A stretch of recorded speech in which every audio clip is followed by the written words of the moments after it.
At the beginning, we are shown the planets, saying that at the time of the story, it is now 3021. We are told that people left planet Earth long ago, going to migrate to other planets. During the process of evolution, humans were divided into two groups: normal humans and lycanthropes, who are superior to humans.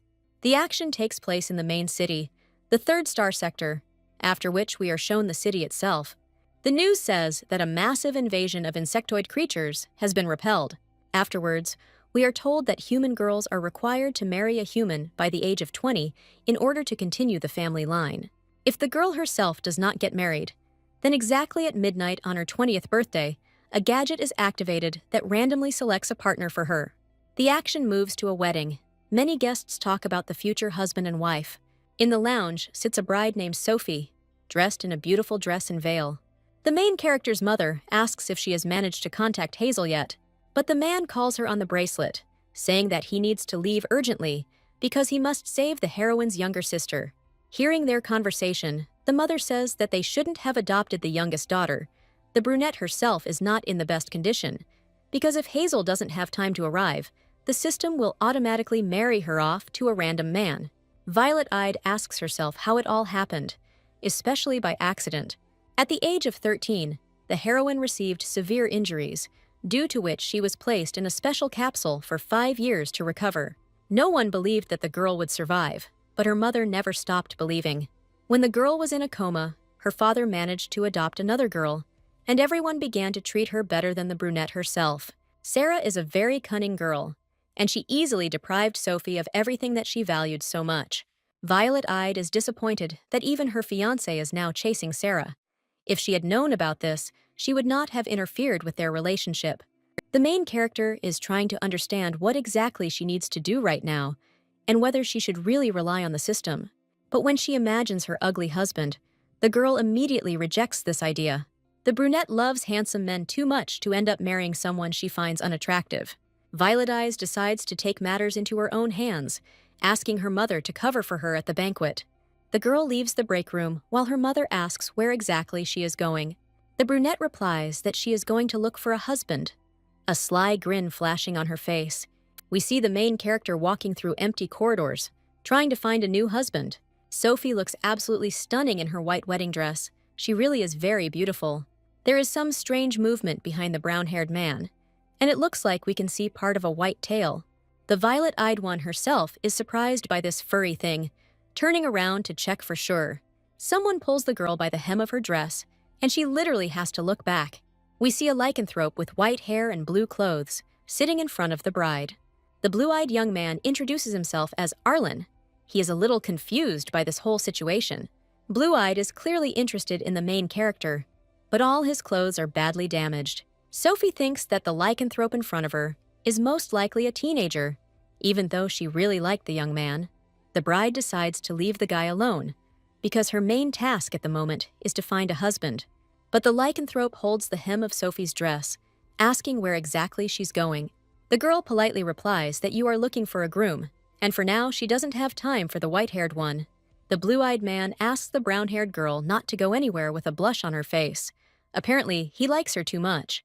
Violet-eyed asks to give her time. Because it is almost up, she mentions that we could have played a wedding with the young man if he was an adult. Blue Eyes mentions that he is no longer a child, which means he can most likely get married. The girl says that if he shows his document confirming his age, she will marry him. The white-haired man immediately shows his ID, which shocks Sophie a little. The document looks too damaged, but it contains a margin about filing an application for marriage, so the young man is indeed an adult. The brunette thinks that if there are any disagreements, they can get divorced. But the fox himself does not understand anything. Two women approach the main character, her mother and the older sister of her fiancé, who did not come. Violet-eyed asks the lycanthrope to be quiet for a bit, stroking his head with her hand. The groom's older sister asks what they will do since her relative never showed up. The main character's mother asks her to wait a little, but the girl herself understands that the groom will definitely not make it in time. The brunette asks the woman to go to the banquet hall, because the ceremony will take place anyway. The groom's sister doesn't treat Sophie very well, believing that she is two-faced. The notification system tells the girl that she needs to hurry, because it takes time to check the application. The lycanthrope still stands behind the bride, waiting for her, because the girl asked him to be silent. The brunette finally asks if the young man's family would be against it, to which he replies that they wouldn't dare interfere in his life. Sophie makes up her mind, extends her hand to the white-haired man, saying that they can become husband and wife. The girl extends her bracelet to the boy's bracelet. Apparently, this is how an application for marriage is submitted. The mutual scanning has been completed, and the marriage application is being processed. The brunette takes the new groom by the hand, saying that they need to pick out a new suit for him. After the boy gets up from the floor, the violet-eyed girl notices how tall he is. After some time, the brunette stands at the door to the room where the white-haired man is changing. Looking into the room, she sees that Arlan's clothes from her previous fiancé fit him well. The bride pins the young man's tail, because the suit doesn't suit him very well in this regard. Blue Eyes asks not to touch his tail, embarrassed by such a gesture, saying that he can handle it himself. After some time, we see the main character walking through the corridors of the building. The girl notices a sign with her face, and the face of her previous fiancé, but she is distracted from her bad thoughts by Arlan, who asks what he looks like. The white-haired one looks really great. He literally glows with beauty. A girl straightens her future husband's tie, wondering why their marriage has not yet been formalized. The action moves to the first military base of the Space Squadron. We see the ruler of the Star Federation, Leo, asking about the commander who has gone missing. One of the subordinates replies that they are making every effort to find the general as soon as possible. From the conversation between the system assistant and Leo, we learn that the commander had to spend many years in a special capsule due to health problems. The system assistant reports that a marriage request has been received, to which the ruler replies that the system should sort it out on its own. We see the core Federation system working hard on requests. Artificial intelligence encourages Sophie and Arlan's marriage application. The action moves to the main character, who receives a notification about a new notification. The brunette informs her fiancé that their application for marriage has finally been accepted. The main character's mother comes into her room and says that it would be better to cancel the wedding, since the groom never arrived. Afterwards, the woman is surprised that her daughter is sitting arm in arm with another man, asking who it is. The violet-eyed one says that now this is her husband, and that the white-haired one blushes. Sophie's mother doesn't understand what exactly is happening when the girl herself intends to perform the ceremony. The brunette notices that her future husband is all ablaze, carefully touching his hand, checking his temperature. Blue-eyed says that he is too hot and his tail wants to come out. The brunette mother asks if the young man is going through a period of irritability, but this is the first time the girl has heard about it. The woman mentions that Sophie's older brother, who is a lycanthrope, also has periods of irritability. The alert system explains what a lycanthrope's irritability period is. A partner usually helps relieve symptoms, but if there is no partner, the creatures use pills. Violet-eyed asks her mother where his brother's pills are. She intends to first hold the wedding and then help the young man. The brunette asks the blue-eyed man to wait a little, because first the ceremony needs to be held. The action moves to the banquet itself, with many guests talking to each other while waiting for the ceremony. The guests gossip about what exactly is going on, saying that Sophie's family is disgraced. The gossip gets worse and worse. People start getting personal, insulting the girl. Even the family of the previous groom insults the main character behind her back.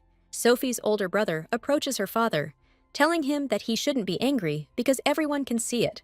After which, suddenly, the bride herself appears with her new groom, Arlan.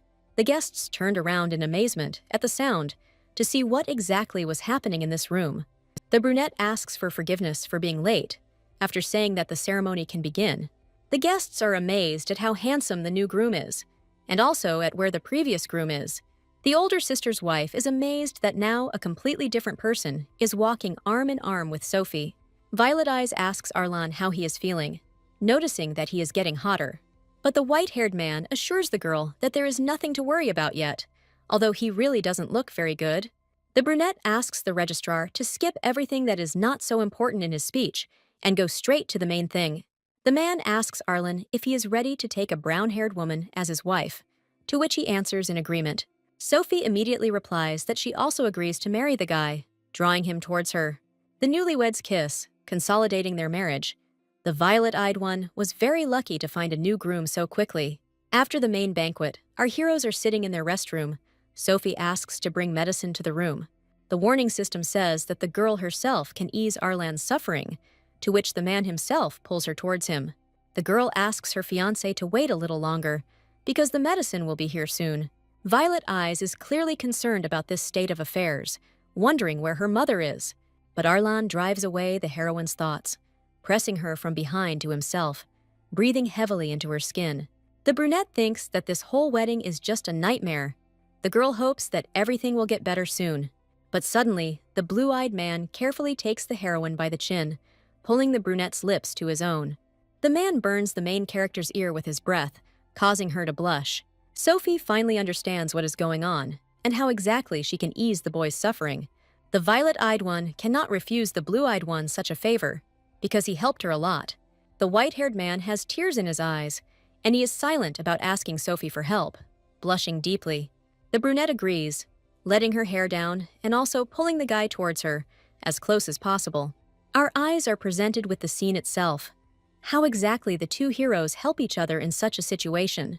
The action moves to one of the corridors of the building where the wedding took place. Sophie's father and mother are talking.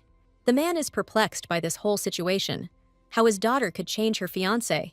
The woman replies that she doesn't know all the details and is just going to see her daughter, to which the father also wants to visit her. But the husband and wife continue to argue. The mother tries to defend her daughter's network, but the man doesn't care. But Sophie herself insists that she first makes sure that everything is okay with the brunette, and only then the man can enter. All this time, the woman hid behind her figure the very same medicine for lycanthropes. But the brown-eyed man insists on entering first, saying that his wife has spoiled their daughter too much. The man says she has disgraced him, but the older woman asks if he has thought about his daughter's feelings. The woman expresses all her dissatisfaction to her husband, because she realizes how disgustingly he behaves. Nana pounces on her husband with questions, who is clearly starting to get angry about what is happening. Suddenly, the brown-haired man can't take it anymore and slaps Nana with a loud sound that echoes throughout the corridor. Finally, the woman tells the brown-eyed man to wait for her message about the divorce. The older brother approaches the father and informs him that the guests from the first zone are already leaving. The action moves to the street. In front of the building itself, there are several people, apparently invited guests. Before us appears a couple of men in business suits, which speaks of a beautiful wedding. Sophie's brother, father, and grandfather thank the guests for coming from Zone 1 to the wedding. One of the men asks about the groom from the third zone, to which the father asks if it is worth inviting him. The man replies that it is not worth it, turning his back on the family. The blonde asks the brunette why he is asking about the groom, to which the man replies that the video of him is somewhere. The blonde notes that the groom really does look like His Majesty, but the brunette doesn't think so. Guests from the first zone are sent on their next mission, which is absolutely secret. After some time, Sophie wakes up from a strong feeling of hunger, while Arlan is lying next to her. After some time, the girl nevertheless notices the presence of a stranger in her bed. Violet Eyes remembers last night, realizing that she is now married. The brunette tries to remove her husband's hand from her body, but accidentally touches his bracelet on her wrist. Sophie is surprised by how many unread messages Arlan has that are dumped on her. Then the girl is presented with the Mind of Enlightenment, which is obliged to explain everything to her. Reason explains that all messages from Lancer are messages from the ruler of the Star Federation. Violet Eyes can't believe what she's hearing right now, going into shock. Also, now the girl knows that she is married to the first commander of the Star Empire. The brunette thinks about all the headlines that the press might release about how she had deceived such an influential person. The bride decides that the best option for her right now is to elope. She sees a window right in front of her, dressed only in a blanket and a light nightgown. A few moments later, we see the main character sitting with her mother on the couch, discussing the whole situation. The brunette cannot believe that her husband and the commander of the Star Empire are one and the same person. The girl is still in complete shock, while her mother is next to her, supporting her. The woman apologizes for not bringing the medicine because she spent the whole evening thinking about divorce. Nana talks about the whole situation, saying that it was high time to do this. According to the woman, Sarah is actually Sophie's father's biological daughter, which is why he treats her so warmly. The brunette reassures her mother, saying that Sarah has not undergone genetic testing, so it is impossible to say for sure. Then the violet-eyed one says that you can't tolerate physical abuse, you need to fight back. Nana calms down after her daughter's words, saying that she is always able to cheer up her mother. Then the woman asks who the man is that the brunette married. Sophie replies that the neurocomputer says it is the Supreme Commander, which greatly surprises Nana. Nana is surprised how her daughter was able to pull off such a thing, to which the girl replies that she herself doesn't know. The older one asks how the man himself reacted, to which the brunette replies that she left faster than he could wake up. The woman tries to digest all the information, wondering what to do next. Nana asks if the commander will hold a grudge against their family for such an act. The brunette asks if she should start sending him apology messages. The violet-eyed one is ready to do everything a man asks, even an immediate divorce. The main character types a message to her husband, trying to somehow smooth over the situation. In the process, she did not notice how a door opened on her left side, in which the silhouette of a man appeared. Sophie's second older brother, Sam, enters the room and tells her that her grandfather is calling her to him. We are transferred to the restroom itself, where the commander is still resting, peacefully snoring on the pillows. We see a blonde guy standing in front of the wedding of the heroine and her previous fiancé. The man, surprisingly, stares for too long at a billboard for an ordinary wedding that has nothing to do with him. He stares at the main character, who is depicted happily next to her boyfriend. Blue-eyed finally wakes up, which the mind of enlightenment immediately informs him of. The commander doesn't look puzzled. He checks what exactly Sophie is writing to him, that yesterday she became his wife. The mind of enlightenment asks the man to get it together, even though the girl never sent the message. After some time, the white-haired man finally comes out of the restroom, dressed in a suit. There are several subordinates around the man who sincerely respect him. The action moves to the royal palace of the Federation, where the commander has arrived. We see a puzzled nephew who immediately bombards his uncle with various questions. The white-haired man tells about the whole situation that happened on the ship and on the battlefield. The nephew exhales heavily, saying that he is glad that nothing serious happened to Arlan. Blue Eyes calls the marriage application approval system to him. It says that this majesty has approved the marriage, and therefore it has approved the application. Leo realizes what he has done when he talks about ending the marriage, but Arlan tells him not to do it yet. Then, the commander receives a report that star pirates have been detected in the 3rd sector. The nephew tells his uncle that they can chat later, to which he agrees and gets up from his seat. Leo thinks about the fact that his uncle never thought about marriage, and then suddenly he became a husband. His Highness requests the marriage promotion system to provide him with all information about the commander's wife. The action moves to the main character's house. While walking with her brother, he talks about how her parents want to get divorced because of her.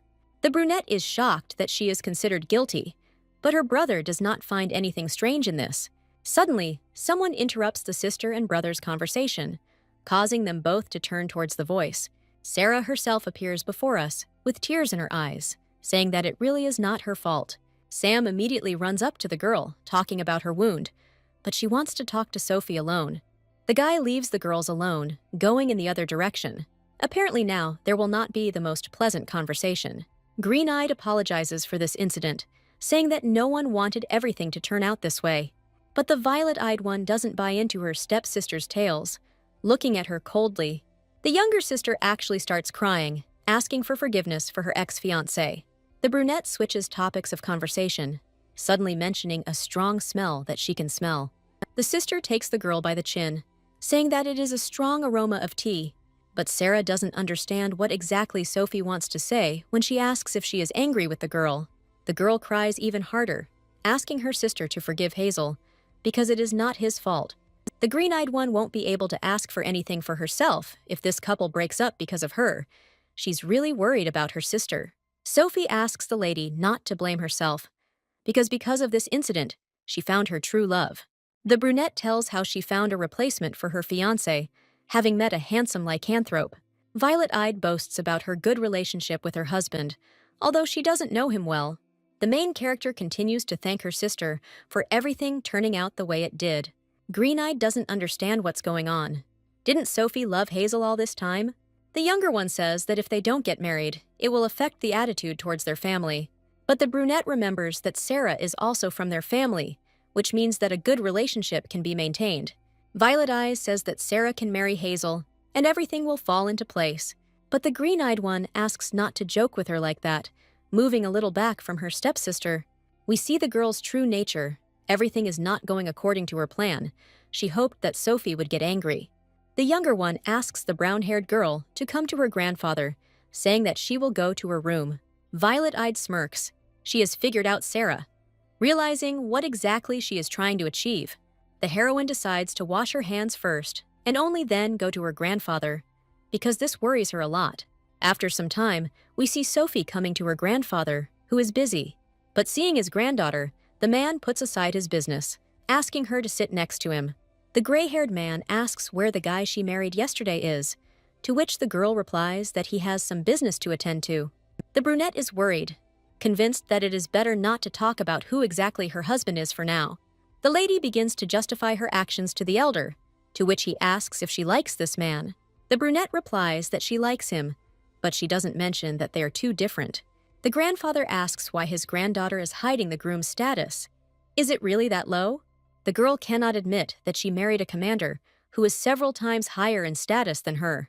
But the man interrupts her thoughts, saying that their family is capable of supporting her husband. The brunette understands that she can't continue this topic, asking why everyone called her. The fact is that the family is planning to open a large branch in the first zone, one of the largest. Because of this, Sarah and Sophie will go to study at the Imperial University, but father wants Sarah to take over the leadership of the branch. Violet-eyed asks why he decided so, taking one of the cups into her hands. Grandfather says that the brunette's father thinks that she is too weak to rule. The heroine expected something like this from her father, but afterwards she asks what the elder himself thinks. Grandfather wants the branch to be managed by someone from the family, because it is a family business, after which the atmosphere becomes less tense. The lady agrees with the old man's words. Violet-eyes says that she will take control and not disappoint her grandfather. The action moves to the main character's restroom. The girl herself is lying on the bed. Sophie reasons, saying that her father is unfair to her, but her grandfather supports his granddaughter. Then, the brunette remembers the book that the elder read, saying that it is a collection of recipes from an ancient land. The lady thinks about the ancient land, raising one of her hands in the air. Apparently, it bothers her a lot. It turns out that when the girl was in the cryochamber, her soul moved to an ancient land. Then, the assistant on the bracelet interrupts her thoughts by telling her that Hazel is calling her. The conversation with her ex-fiancé clearly does not make the girl happy. She also mentions this herself. Sophie declines the call, which the man says is about her family's restaurant. But as soon as she picks up the phone, Hazel asks why she married someone else. The man tries to justify himself by saying that this is all a misunderstanding and that the girl needs to get a divorce in order to marry him again. Violet-eyed can't stand it anymore. She says that the guy should marry Sarah if he's running after her like that. Afterwards, they call her again. The brunette thinks that it is her ex-fiancé, continuing to be angry at him. But suddenly, she hears a completely different voice from the receiver. Not like Hazel's voice. Over time, the girl realized that right now, she was talking to her husband, namely the commander. The brunette can't believe that she made such a stupid mistake and starts to worry. Violet-eyed tries to explain the whole situation from yesterday, saying that she can fix everything. But the lady doesn't have time to finish speaking before the man immediately hangs up, leaving the heroine in shock. The lady is very upset and also sends her husband a message apologizing for last night. The man replies that they need to discuss this in person, which the heroine herself does not understand, because they can simply call each other. The girl is busily typing that we can talk via video link or phone call, clearly not intending to meet. But after half an hour, Sophie gave up all attempts because the commander did not respond to any of the messages. The brunette understands that there is no way to avoid meeting her husband, which makes her exhale heavily. The warning system asks the girl to calm down, because the commander may simply be very busy. The girl is really collecting her thoughts, because she needs to prepare a lot for both the university and the branch. Violet-eyed can't sleep, so she decides to prepare something for tomorrow. The brunette also asks her assistant to prepare several things from the list that she will give him. The next morning, we see the main character sitting on the couch as her father approaches her. The man immediately gets down to business, saying that they need to talk urgently. Sophie doesn't understand what's going on.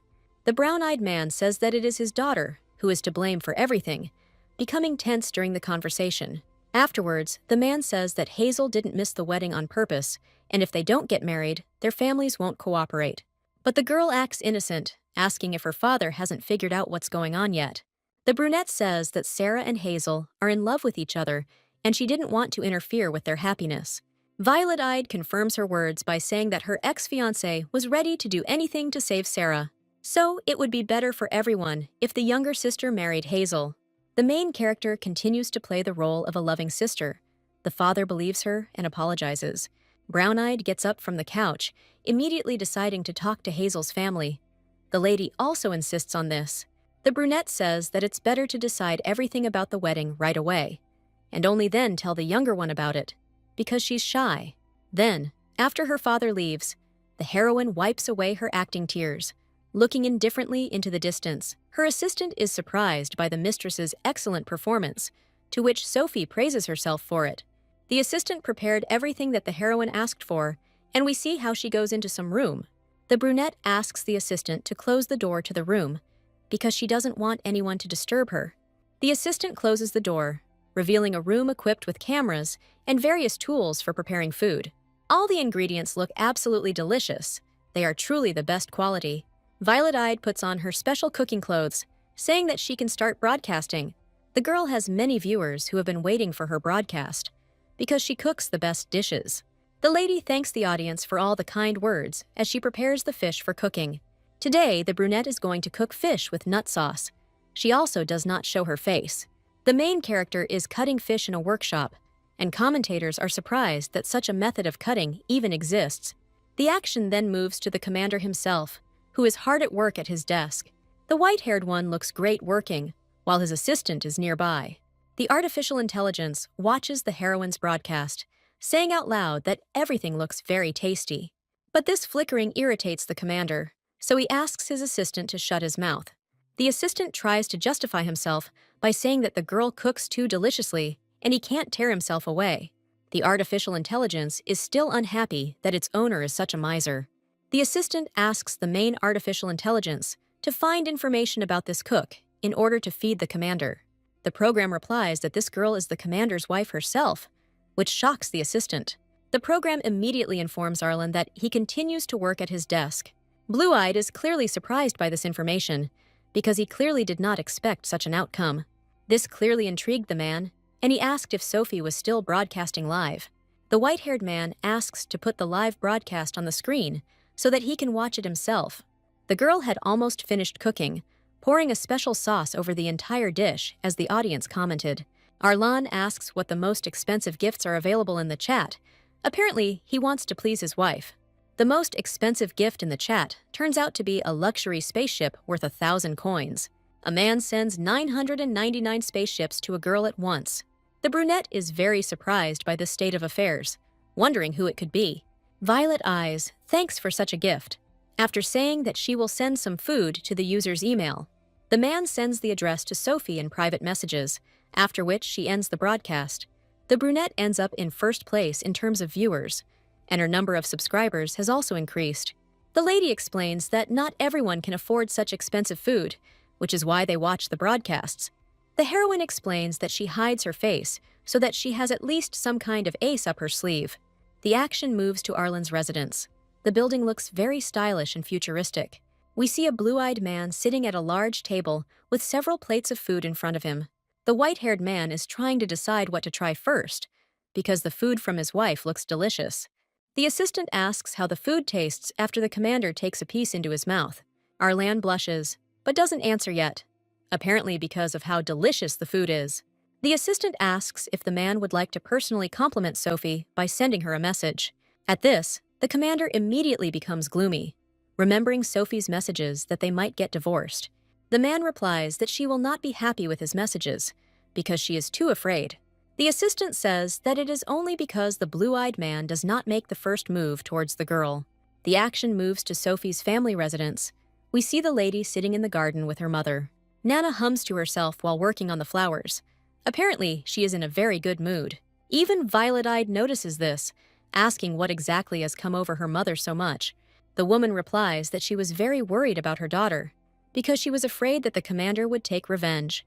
The eldest asks her daughter if she has seen what is trending in the news, to which the girl shudders. Sophie, as well as her assistant, are very surprised that Nana knows what is trending by checking the pages of websites.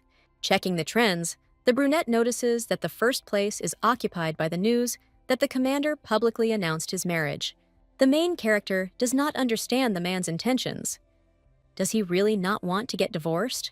Nana notes that no one yet knows the lady's identity. Most likely, the young man is personally monitoring this. But the violet-eyed one understands that this is temporary because they saw Arlan at the wedding. The brunette understands that first she needs to figure out how to explain the whole situation. Suddenly, the dialogue between mother and daughter is interrupted by Sarah, who happily greets them. The green-eyed one says that she also wants to join their conversations and gatherings. A woman tells a girl not to call her mother, becoming passive-aggressive.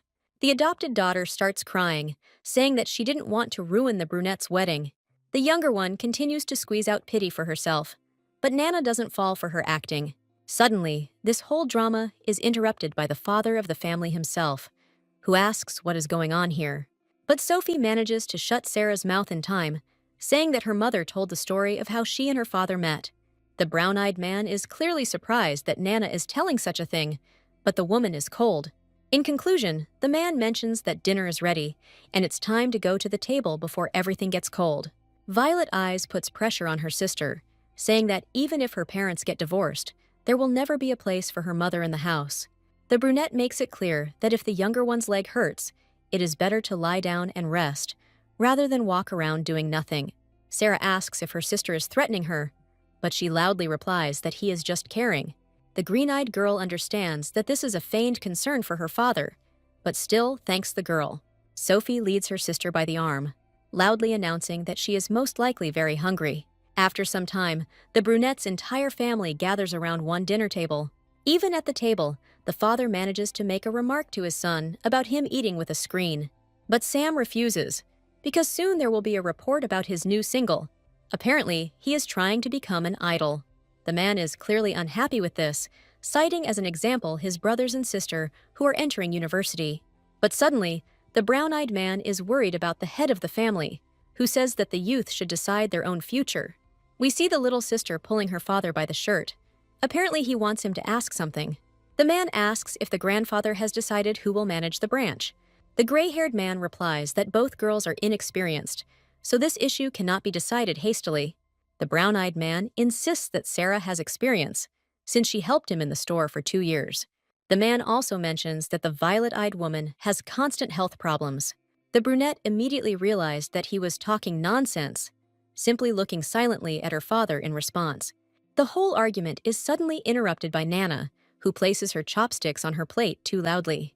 Sophie tries to calm her mother down by telling her father that she feels better now and that she can't dump all the work on Sarah. The main character suggests that she and her sister go into this business, helping each other. But in the end, the family will choose who copes with their responsibilities better and leave one girl. Grandfather agrees with Sophie's proposal, saying that it is a great idea from a lady. Meanwhile, Sam is thinking that all these arguments are pointless, and he really doesn't like them. In the news, the blonde comes across the very same news about Arlan, who officially spoke out about his wedding. The young man cannot remain silent, immediately telling all the relatives to look at this man. Most of the family gathers around the guy's monitor to watch what he is talking about. The family sees that the commander's face, which he showed today, is very similar to the face of Sophie's husband. The green-eyed woman immediately asks if her husband is a relative of the commander, to which the brunette replies that this is not his relative. The half-sister has already managed to exhale, saying that they are very similar. Violet-eyed also adds that it is not a resemblance, clearly hinting at something to her family. The girl continues to speak, mentioning that this is her husband, whom they saw recently. Sarah begins to shake, apparently very afraid of this state of affairs, asking if this is a joke. Then the head of the family himself asks what exactly is happening here. The girl answers that it is a long story. The brunette says that on her wedding day, she met the commander, fell in love, and they got married right away. The father is very worried, asking why she didn't tell the family about this right away. But the brunette convinces the brown-eyed man that there is nothing to worry about, because the commander is a good man. Grandfather says that when they all go to the first zone, they will definitely meet Arlan. But Nana insists that the girl travel without an escort, so as not to embarrass her. The woman also adds that most likely the commander will not have time to get to know everyone. Nana asks her daughter to go to her room and contact her husband, because it is getting too noisy in the common room. Walking down the hallway to her room, the girl talks to her assistant about the blue-eyed man. Suddenly, Hazel calls the violet-eyed one. He immediately asks her about what's going on in the news, to which she hangs up. But the man asks to listen to him, continuing to hang noodles on the ears of our main heroine. The young man says that he will not supply rare products to her family, to which she hangs up. The brunette reacts to all this calmly, telling the assistant that food supplies will not stop, but they need to prepare. The lady says that her ex-fiancé's family is increasing their ambitions, turning a blind eye to many things. The assistant also recalls that when the Hazel family's ship was robbed, Sophie's family was helped by another influential person. The girl remembers this incident, but does not remember at all who exactly made such a kind gesture. The brunette intends to find out what kind of person he was. She needs to find out more information from her grandfather. The action moves to the university, which means that the beginning of the academic year at the university has already begun. We see several girls talking about the local university hotties. The ladies discuss who exactly this young man is waiting for. His name is Simon. The guy next to Simon asks how old his sisters are. He's clearly interested in them, but they're all already married. A few minutes later, the main character herself arrives at the university, which looks wonderful. Simon is our Sophie's older brother, and everyone is amazed at how good she looks. Then we see the green-eyed one, who shyly looks out from the ship itself. Sarah does indeed look more awkward next to her confident older sister. Upon seeing her brother, the younger one immediately runs to him, while the brunette continues to maintain a majestic appearance. But Simon passes by his stepsister, asking Sophie why she hasn't answered his calls. The young man calls his friend Mason to take his sister to the literature department. The elder says that it is Sarah who needs to be taken in, not Sophie, after which the young man becomes a little disappointed. The green-eyed girl tries to win Mason over by persistently talking to him. The violet-eyed one herself notices how difficult it is for Sarah to win people over. The elder asks if the girl's husband is really a commander, to which she asks if he would really abandon his beloved younger sister because of this question. Shatton says that Sarah will not be offended by him, then adding whether they need to visit the commander. Violet-eyed thought that she was needed only for connections and nothing more. The girl replies that the white-haired man is very busy now, and it is worth postponing the meeting for later. The lady also adds that she will go on by herself, to which her brother tells her not to be late tomorrow. Approaching her room, Sophie informs her assistant that this is her room. The brunette wonders who her roommates will be, since there is room for 3 people. Suddenly, a door opens in front of the main character, and we see a beautiful girl with red hair. The brunette immediately greets her awkwardly. The red-haired one doesn't seem too interested in the conversation. The girl asks point-blank which zone Sophie is from. Apparently, she didn't like him too much. The heroine understands that she is not being treated very hospitably, responding that she is from the 3rd zone. The fire-haired girl immediately moves away from Sophie, clearly no longer in the mood for dialogue. The girl explains that her name is Rose. She is from the 1st zone, her father is an admiral, and her scary sister is the current empress. We also meet the 3rd neighbor. Her name is Sheila, and she is from Zone 10. Violet-eyed is not surprised by such behavior from Rose, because she is from the 1st zone. Sophie turns her attention to the blue-eyed girl, introducing herself to her, which leaves the girl a little shocked. Sheila asks if the heroine is surprised that she is from the poor people's zone, although Rose is from the 1st. The brunette admits that she is indeed surprised, but not by the blue-eyed lady, but by a slightly different lady. Violet-eyed says that since Sheila got into the university, she is now on par with all its students, regardless of her background. The girl also notes that her friend is very smart, because she was able to rise from a poor area to the Imperial University. From such kind words, the dark-haired girl begins to tremble, and the lady thinks that she has offended her. Sheila explains that she is pleased that the main character said this to her face. The neighbor finally says that she needs to clean her room, also mentioning tomorrow's ceremony. After a while, we see Sophie sitting in a room at her desk. The brunette thinks that it is not time to contact her husband. She needs to call the one whose number her grandfather gave her. The action moves to the commander's office. One of his subordinates begins to talk about the wedding. The emperor wants to arrange a new wedding for him, but the man thinks that this matter can wait for now. Blue Eyes mentions the infection on the way back, to which the man says that the investigation is ongoing. Suddenly, the white-haired man gets a call from his wife, which his assistant reports, but she calls the number from which the gentleman helped her family with food. Arlan's man says that he will not distract him and will inform him once the investigation is completed. The man asks to connect him with the brunette, but he shouldn't turn on the projection. We see the main character begin to thank the young man for helping her family. On the other end of the line, they answer that everything is fine, and the person simply likes the food from this restaurant. Violet-eyed invites a man to the opening of a restaurant in the first zone. He will really be an honored guest. The brunette wonders why the voice is so familiar, but she understands that she is talking to a big shot, because the interlocutor has hidden his face. The lady asks how she should address the guest, to which he replies that she can call him Mr. G. The heroine then asks if the man knows Commander Arlan, feeling a little nervous. On the other end of the line, they replied that they were not familiar with the commander, and the answer was brief and quick. The brunette clearly doesn't really believe that the man only said that because he is from the top. Arlan's assistant says it's too suspicious to say that the man doesn't know the commander. Immediately after this, the man corrects himself, clearing his throat. Apparently, he realized his mistake. The young man continues, answering that he knows him, but does not communicate closely, then asking if something happened. The main character exhales. She thought she was talking to the commander himself, but now she thinks he is just an employee. The brunette talks about problems with food supplies and whether the man can help her family again. The man answers in the affirmative, to which the violet-eyed girl is very happy with such a return. The girl continues, saying that she will tell the current situation related to the restaurant. The blue-eyed man is happy that he was able to make the brunette smile, continuing to listen. After some time, the assistant tells the gentleman that he will soon have a meeting. Hearing this, Sophie apologizes for wasting the man's time by saying goodbye to him. The assistant notes that during the conversation with the girl, he lied several times, although he had never done this before. The blue-eyed man explains that the brown-haired woman is afraid of him. If he had told the truth, she would have ended the conversation.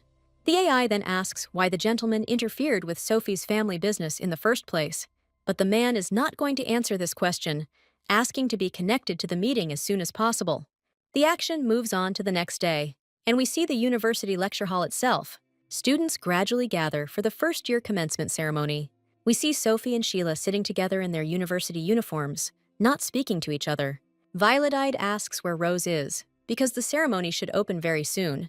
The dark-haired one replies that she doesn't know, but the fiery-haired one left the room very early today. Suddenly, we see Hazel walking straight towards the main character, telling her that he has had a stroke of luck. The man clearly looks shabby. He did not see the girl yesterday at the opening of the new school year.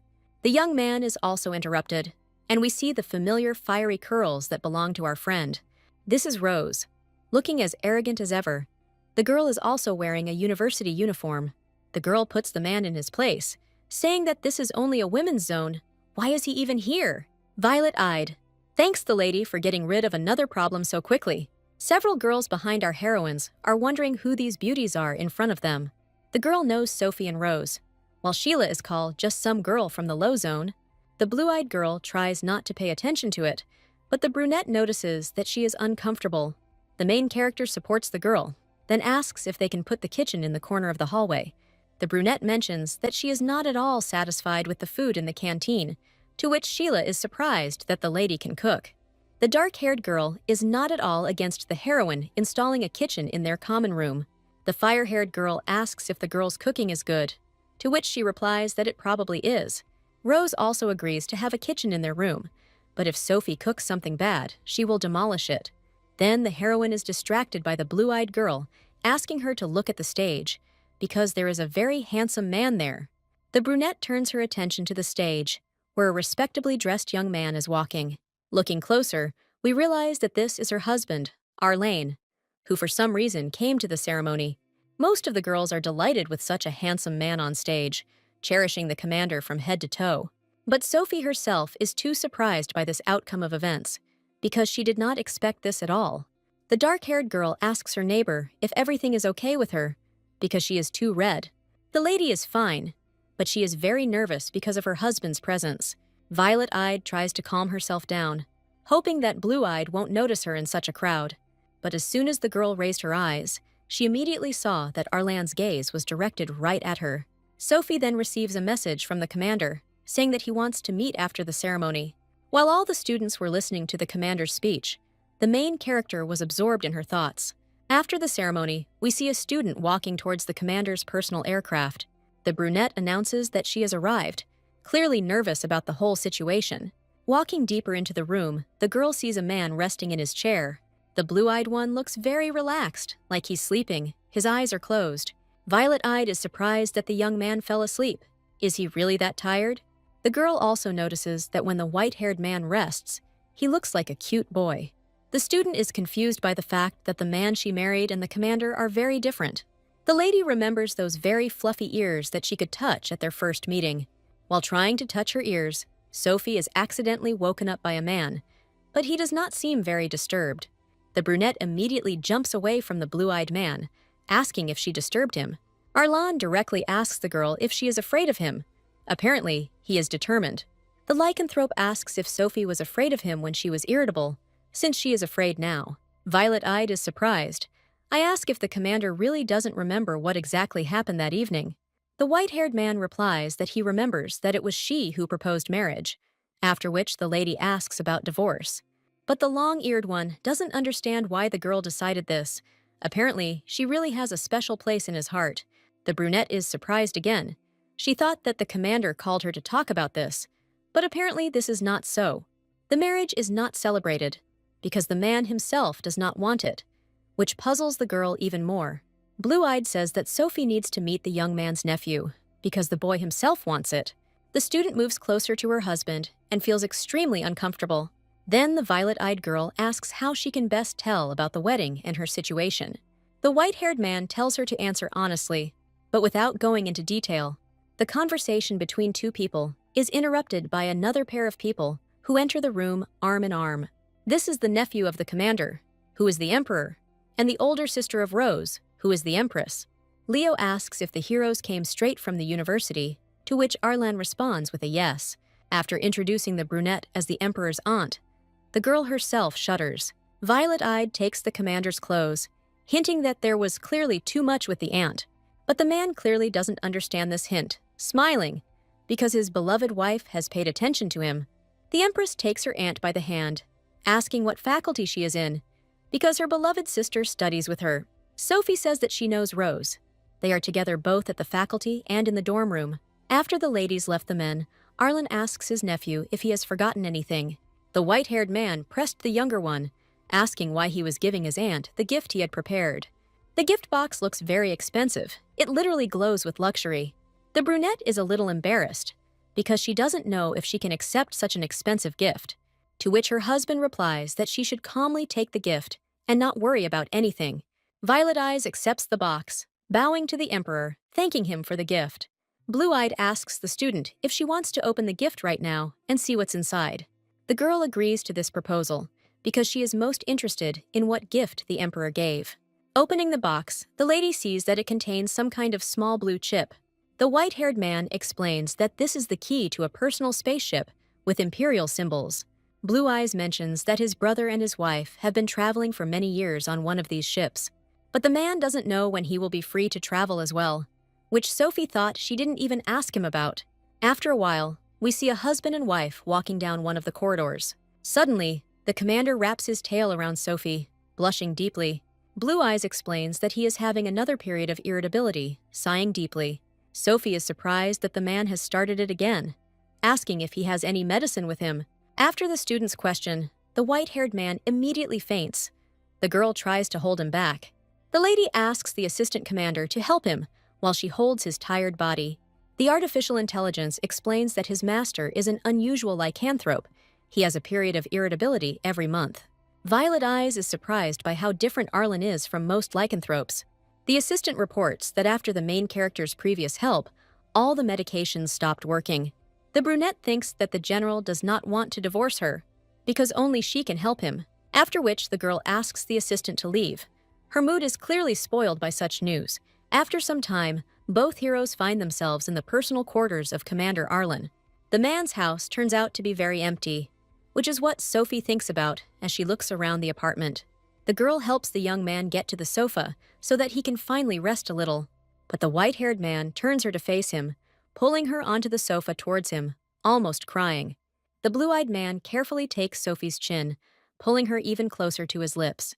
The young man gently kisses his wife on the lips, placing his hand on her waist, lowering his ears. After the kiss, the commander asks not to leave him. The man's face becomes even redder with age.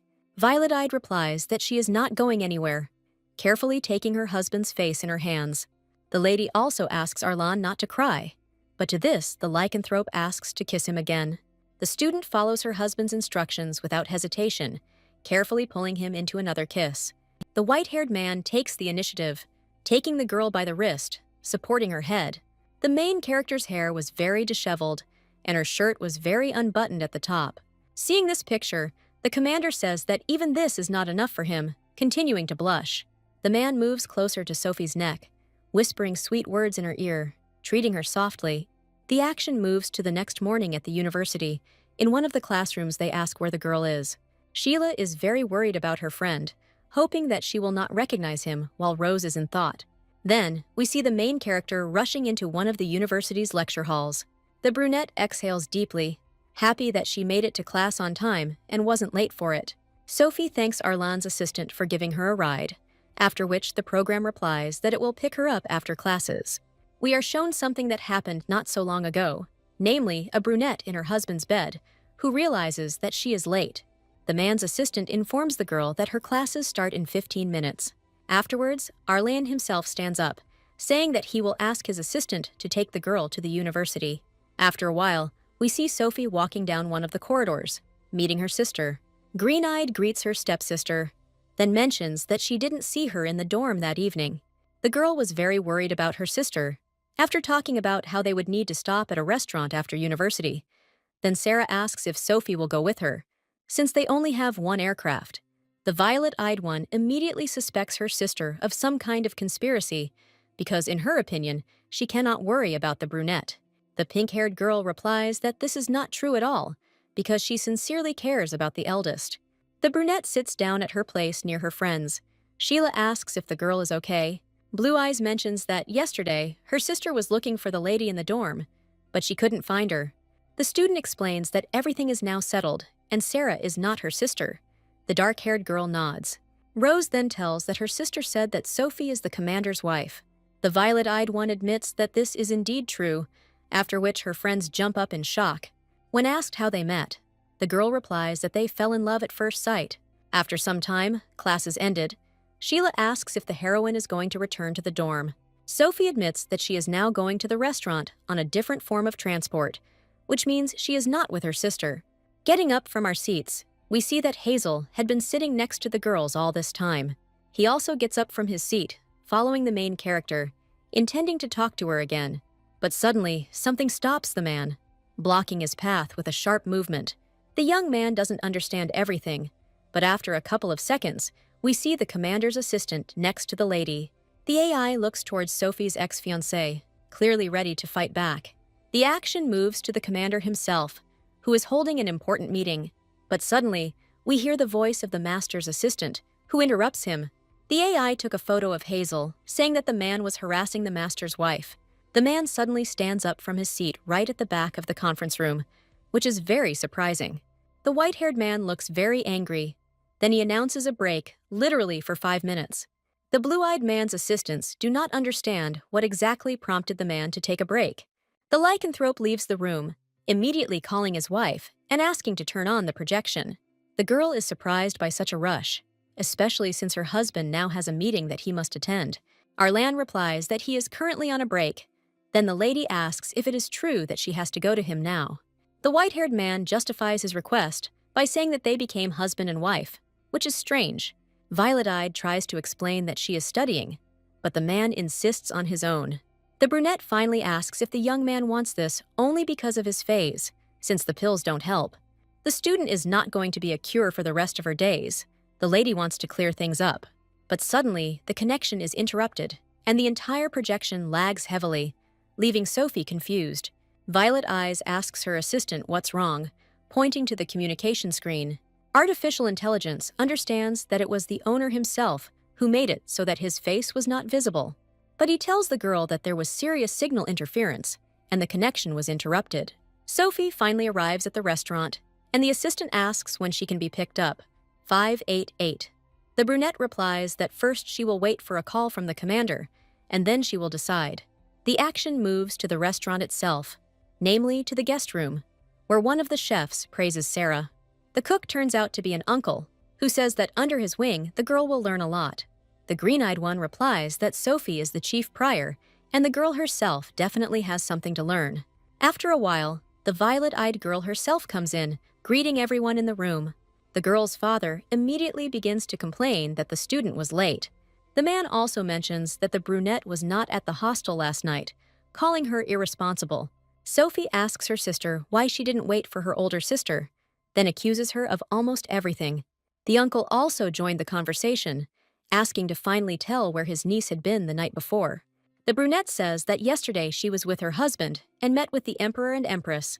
The green-eyed girl immediately began to worry, thinking about what exactly was wrong with her half-sister's marriage. Violet Eyes mentions that her husband really liked his grandfather's cooking, to which he looks at her in surprise. The elder says that Sophie should take on the organization of the opening of the restaurant, because her husband will be there. The pink-haired girl asks if the commander himself will really be at the opening. The brunette asks why her stepsister cares so much about her husband. The action moves to the commander's office, who has already finished his meeting. But immediately after, the white-haired man asks if Sophie has returned, to which the assistant says no. Artificial intelligence adds that the girl will arrive after the white-haired man calls back. The assistant explains that the girl thinks that the man does not want to undermine the divorce because she serves as a personal medicine, then adds that the blue-eyed man needs to explain himself to her. Artificial intelligence says that you can ask the emperor for advice because he has been married for many years. We see the general, who received a new message. Immediately distracted by it, the man wonders who it could be. The emperor replies that a woman can be appeased with beautiful gifts or a kiss.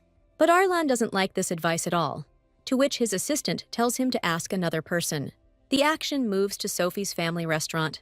It is already very dark outside. The sisters sit opposite each other, clearly actively working on something in their programs. The brunette stretches and yawns, thinking that she was finally able to finish sorting through the documents. Violet-eyed also thinks that it will be necessary to sort out the expenses in the first zone.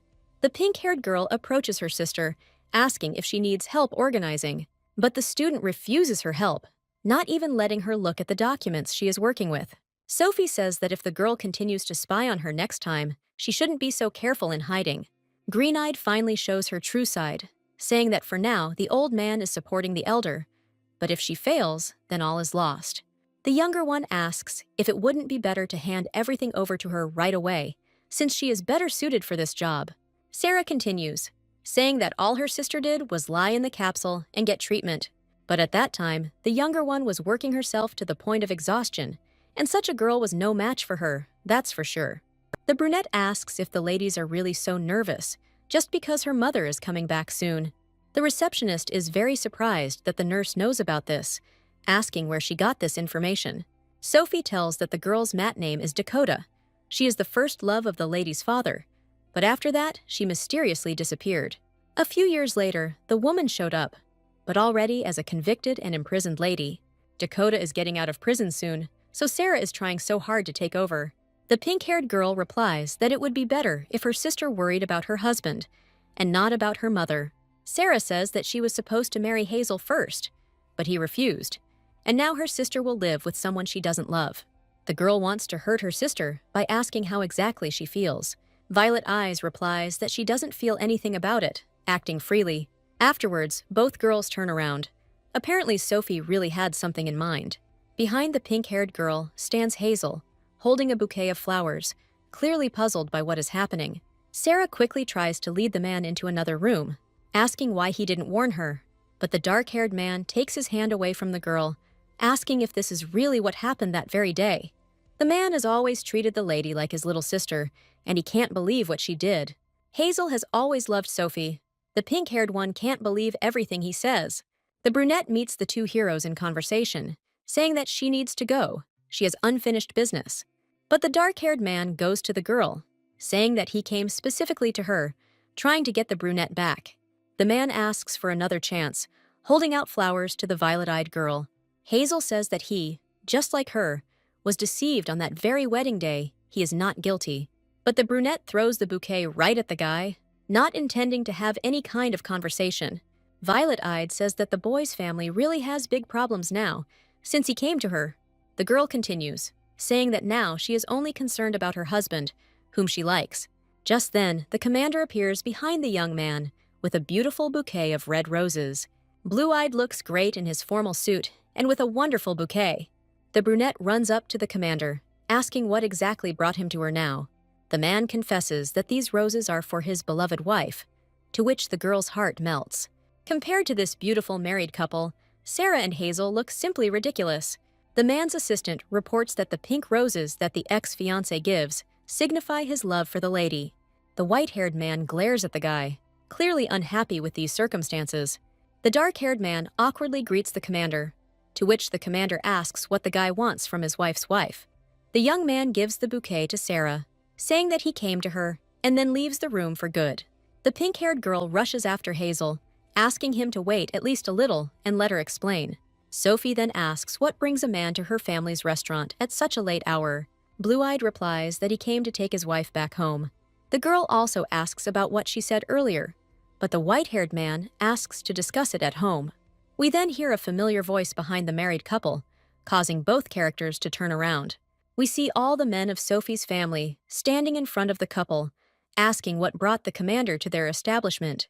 The grandfather introduces all the family members, asking for forgiveness for not greeting the young man appropriately.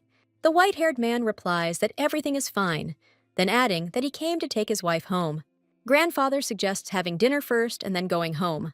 The heroine tries to dissuade her grandfather from this idea, but the white-haired man agrees to the invitation. Sophie is surprised by this, but the gray-haired man says that in honor of such a guest, he will prepare the food himself. Blue-Eyed asks his wife not to worry, because it is an honor for him to eat with the heroine's family. After a while, we see the whole family and Commander Arlen at one table. The grandfather offers his father-in-law to drink wine, which he prepares according to an ancient recipe. Violet-Eyed offers to drink this glass to her husband, because he needs to go to work tomorrow. But the blue-eyed man loudly protests, saying that he can decide such issues himself. The pink-haired girl thinks that her sister is deliberately putting on this performance for her relatives. The commander likes the wine that Sophie's grandfather makes, which he openly announces to everyone. Sarah says she's glad that someone like that liked their wine, clearly putting on her mask. Green-Eyed also mentions that everyone in the family can cook, except for the main character. But the girl is immediately scolded by her father, asking why he is even saying this, and her grandfather also looks displeased. The white-haired man responds by saying that his wife has already cooked for him, and it was very tasty. The whole family is surprised by such a statement, because they have never seen what the brunette cooked. The violet-eyed one herself doesn't remember cooking for Arlen, but it still confused her. The lycanthrope evades a clear answer by shifting more vegetables to the girl. The foster sister is very angry because even in this, her older stepsister has surpassed her. The action moves to Arlan's mansion. The master's assistant asks Sophie to carry the commander to the bed. The brunette carefully lays her husband on his bed so that he is comfortable. Violet-Eyed feels the atmosphere in the room is too strange, deciding to leave as quickly as possible. The student says that she will make Arlan a hangover drink so that his head doesn't hurt. But the blue-eyed man grabs the girl by the forearm, pulling her as close to him as possible. The white-haired man intercepts the lady's hand. They are so close that their lips almost touch. Pulling back a little, the man runs his thumb along the corner of Sophie's mouth. The commander then asks why his wife still continues to call him so formally. The girl recalls that the man does not remember his period of irritability in front of her. The brunette says that she will call the young man informally, only when they are alone. But the blue-eyed man does not let go of the lady, pulling her even closer to him, asking if she hates him. The student sees her husband's soft and fluffy ears again, which makes her very touched. Violet-Eyed replies that she cannot hate him, because the young man is a good man. The brunette asks again whether the commander doesn't want to get divorced, just because of the medicine. The wife says that she is also to blame for this. Arlan replies that she must take responsibility. The main character asks why her, to which she is told that she was the one who chose the fox. The girl thinks that it is not about responsibility at all, trying to understand her husband's true intentions. The white-haired man lowers his ears and visibly fades after this conversation, also falling silent. Blue Eyes says that tomorrow he needs to fly to another planet and the guest room is already ready. The lady is very surprised by such a change of mood. Thinking that this topic is taboo, the brunette leaves the man's chambers, closing the door to the room behind her. Apparently, he will fight alone today. The violet-eyed girl exhales heavily. She does not understand what is going on in the man's head. The action returns to the commander's quarters. We see him diligently searching for something. The assistant asks why the owner sent the girl to sleep in another room, but he replies that it couldn't have been any other way. Blue-Eyed understands that his own wife is still afraid of him, and he does not want to put pressure on her. But the dialogue is suddenly interrupted by a robot, who carries some kind of concoction on a tray straight to the man's bed. A girl sends a guy a message saying that she sent him a hangover cure via robot. The assistant says that the mistress still cares about the master, having prepared this decoction for him. The next morning, we see the family's restaurant, and Sophie, the girl who took charge of the opening ceremony. Violet Eyes really thinks about all the little things, asking people to prepare everything necessary. The brunette's grandfather approaches her. "Lousy! Why isn't the commander on the guest list?" The girl replies that he is on another planet, after which the grandfather asks to call her brothers.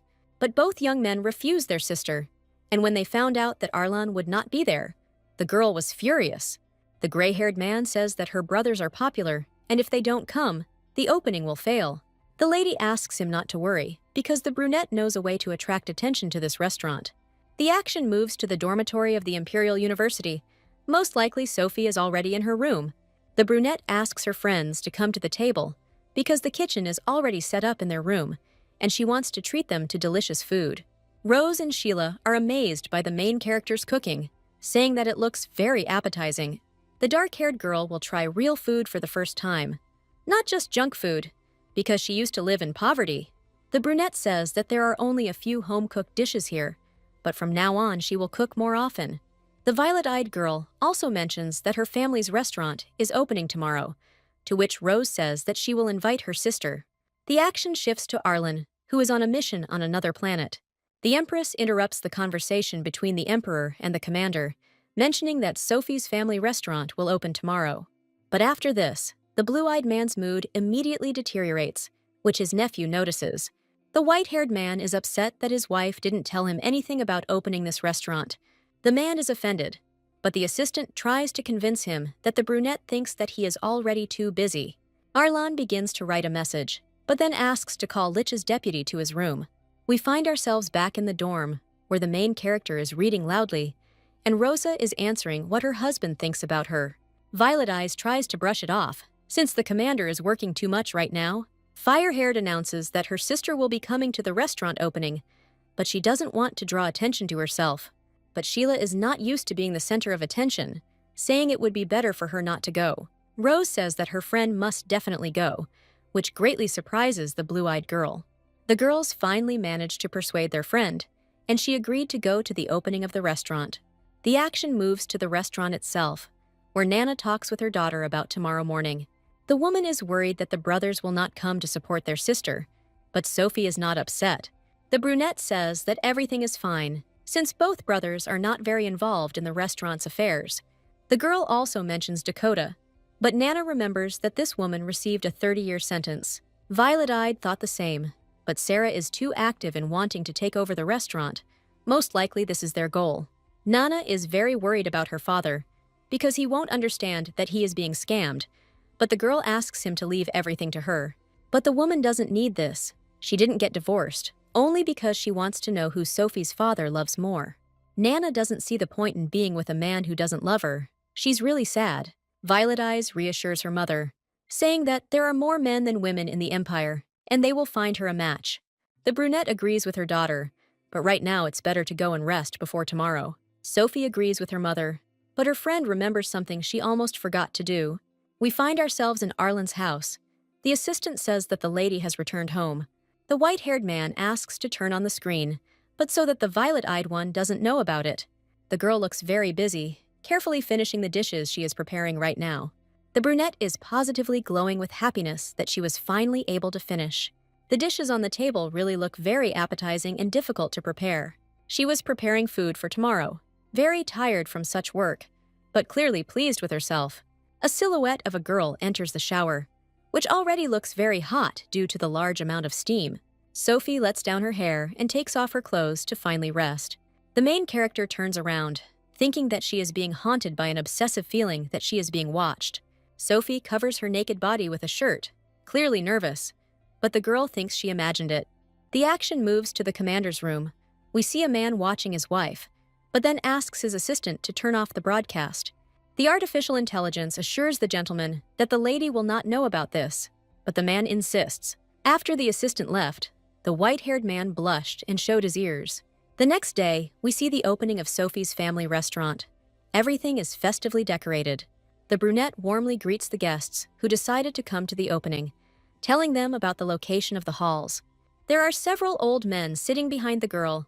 One of them praises the heroine to her grandfather, saying that she is beautiful, but the old man replies that his granddaughter has a lot to learn, telling a little more about her life. The old man's friend notes that he was at the girl's wedding, but the gray-haired man himself asks not to mention her husband because she doesn't like attention. But suddenly, Sophie's uncle runs up to her, asking why she replaced all his main dishes. The man is very indignant, because before this he always determined the main dishes. The brunette tries to calmly explain to her uncle that she tried to talk to him about the menu several times, but he didn't listen to her, so she did everything herself. The man leaves upset, amid the whispers of the guests that the girl is still too inexperienced. Even the uncle does not believe in the heroine's success, thinking that without his food, she will not impress anyone at all. In the corners of the room, we also notice Sarah, who is clearly unhappy with her sister doing the opening. The pink-haired girl really thinks that the eldest won't be able to handle today. On the second floor of the classical room, we see the Empress, Rose, and Sheila watching what is happening to Sophie. The younger fire-haired one is outraged by the behavior of the girl's uncle, while the Empress says that she will go out to support the lady. The action moves to one of the halls of the restaurant, where the main character talks with an assistant. Artificial intelligence says that everything is ready. The brunette is ready to begin her performance. Suddenly, a screen appears in front of all the guests, on which an image will be presented. Suddenly, a man appears on the screen who introduces himself as a culinary god. All the guests were amazed by such an event, because the culinary god had never performed in establishments before. Even the old people are shocked by this turn of events, but Sophie's grandfather praises her connections and talent. But later, we see the green-eyed one, who is simply furious that such a famous person is here. The culinary god says that he will cook for this restaurant today, and then give him these recipes. The old people are shocked that this person can cook a full imperial meal, because the recipe has long been lost. Grandfather Sophie's friend asks to introduce him to such a person, but even the grandfather doesn't know if he wants to meet him. The culinary god states that he will occasionally cook in this restaurant and put the dishes up for sale. The guests immediately react to this news with joyful cries, because previously it was very difficult to get the person's food. People immediately started trying to get to the restaurant's page to reserve a dish. Guests bid big money for the dish, while the girl watches from afar. Violet-eyed admits to herself that this entry was made yesterday, just like the prepared dish. The assistant informs that the streaming platform offers to synchronize the broadcast, to which the lady agrees. One of the waiters runs up to Sophie, saying that all orders are booked up 3 months in advance. Sophie's family restaurant has reached the top spot on the most popular news platform. Violet Eyes thinks that the culinary god actually helped her restaurant without any outside help. The girl is proud of her resounding success in the context of all the news articles. We also notice Sarah. She has a very aggressive energy coming from her. She is clearly unhappy. Green-eyed still can't understand how her half-sister was able to attract a culinary god. The pink-haired girl's thoughts are interrupted by her father, who calls out to her, coming closer and closer. A man asks a girl to sit at the head table to meet experienced people from the restaurant business. After everyone sat down at the table, my grandfather's friend began to hold the opening ceremony of Sophie. But the elders' conversation is interrupted by the father, who asks them to pay a little attention to him. Brown-eyed introduces everyone to his youngest daughter, Sarah. The girl also behaves in a friendly manner. But Sophie's grandfather is skeptical about this idea, as is the violet-eyed girl herself. The green-eyed one immediately turns to the elder one, asking where her husband is and why the horse hasn't arrived. The brunette is amazed at how the girl, who is sensitive to the whole family, raised a problem right in front of everyone. Grandfather interrupts the lady, telling the younger one to check how things are going in the kitchen. The pink-haired girl realizes what a stupid thing she said in front of everyone, ruining the mood of the elder. The gray-haired man is clearly unhappy with this behavior from the receptionist, while there is deathly silence at the table. One of the employees runs up to the grandfather, saying that a combat aircraft has flown towards the restaurant. The main character gets up from the table, asking her grandfather not to worry, she will try to sort everything out. After a while, we see the heroine leaving the main building onto the street. And indeed, a huge flying machine circles right above the restaurant while guests gather around. Arlan comes out of the apparatus and throws his jacket over his wife's shoulders. Violet-eyed is very surprised by this turn of events, asking what her husband is doing here. Blue-eyed mentions the excitement in the restaurant. He finished his business faster and came to his beloved. The assistant commander says that the man left all his affairs to his deputy and left. The brunette asks if the white-haired man is ready to appear before everyone as her husband and partner. But the man assures his other half that everything is fine now, she doesn't need to worry. The girl is surprised by this, but then invites the commander to the restaurant for the opening. The lycanthrope holds his wife closer, repeating again that she shouldn't worry. Under the gaze of the public, both heroes finally go to the restaurant to greet the others. Strangers' girls discuss what is happening right now before their eyes, not believing it. The crowd is amazed at how beautiful the couple is, recalling the video from their wedding. After some time, when the couple had already entered the restaurant, the heroine's stepsister approaches her. Violet-eyed is very surprised by this, because she remembers that the girl should be in the kitchen. But the pink-haired girl doesn't pay attention to the questions, telling the general that the brunette is having an affair with the culinary god. Sophie's expression immediately changes as her foster daughter continues to talk about the betrayal more and more. Violet Eyes gets very angry at Green Eyes, asking when she will calm down. The brunette grabs the lady by the throat, saying that she is no longer that weak girl in the capsule. The brunette can't stand it, saying that Sarah continues to provoke her time and time again. The foster sister gasps at how hard her older sister is choking her, realizing that things are serious. Sophie finally lets go of the girl's throat, saying that she warned her several times. The younger one falls to the floor, trying to catch her breath from her sister's strong grip. Violet-eyed says that as soon as Sarah's mother was released from prison, the girl immediately went to her. The pink-haired girl tries to convince the commander that his wife is crazy. The white-haired man covers his beloved with his hand, holding the jacket on her shoulders, looking at the lady behind. Then the blue-eyed man asks who Sarah is, looking very coldly in her direction.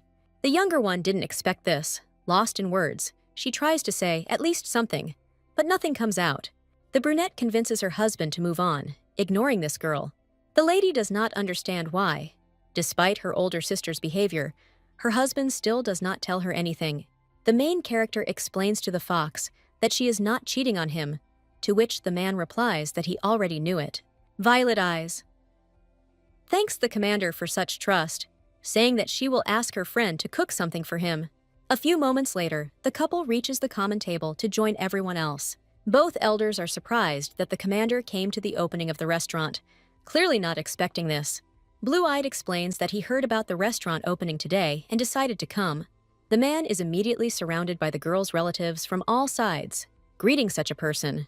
Then, the white-haired man's assistant informs the gentleman that he needs to attend an emergency meeting. Blue Eyes checks the information on his bracelet, which Purple Eyes immediately notices. The main character tells her grandfather that she will see her husband off, because he urgently needs to go. But the blue-eyed man refuses help, saying that he does not need to be escorted, wrapping up the lady. The white-haired man asks the girl to come home earlier, because he wants to talk to her about something. The elder is pleased with such a good relationship between his granddaughter and the commander. The action moves to the end of the day. The whole family is sitting at the table. Nana says that it's finally all over. Grandfather praises Sophie, telling her that she behaved well today and that he can hand over the management of the restaurant to her.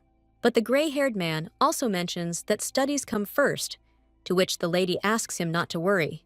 The father is very furious about this situation because he also laid claim to the restaurant, to which the old man cuts him off, recalling that no man has ever made a discovery as well as Sophie did. Violet Eyes says that she wants to do something as the official heir. The brunette tells how Sarah tried to discredit the family's honor in front of the commander, saying that she wanted to ban her from entering any restaurant of Sophie's family. The father reacts to this immediately negatively, asking why she continues to hate her sister. Nana herself enters the dispute, saying that her daughter deserves to be an heir on her own. The woman continues to stand up for her daughter, saying that Sarah is causing chaos everywhere. The eldest himself cannot stand this squabble, asking everyone to stop yelling at each other.